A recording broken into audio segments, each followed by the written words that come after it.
हमने इन लोगों की उसी तरह आजमाइश की है जिस तरह बाग वालों की आजमाइश की थी, जब उन्होंने कस्में खा खा कर कहा कि सुबह होते होते हम उसका मेवा तोड़ लेंगे, और इंशाअल्लाह ना कहा। सो वो अभी सो ही रहे थे कि तुम्हारे परवरदिगार की तरफ से रातों रात उस पर एक आफत फिर गई, तो वो ऐसा हो गया जैसे कटी हुई खेती। फिर जब सुबह हुई तो वो लोग एक दूसरे को पुकारने लगे कि अगर तुमको काटना है तो अपनी खेती पर सवेरे ही जा पहुंचो। सो वो चल पड़े और आपस में चुपके चुपके कहते जाते थे कि आज वहां तुम्हारे पास कोई फकीर ना आने पाए, और कोशिश के साथ सवेरे ही जा पहुंचे, गोया पैदावार पर कादिर हैं।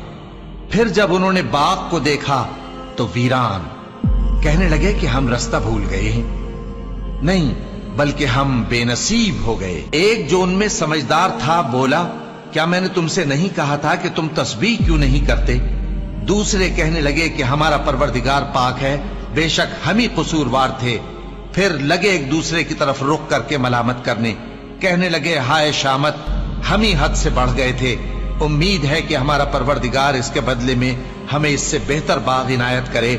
हम अपने परवरदिगार की तरफ रुजू करते हैं। देखो अजाब यूं होता है और आखिरत का अजाब सबसे बढ़कर होगा। काश ये लोग जानते होते।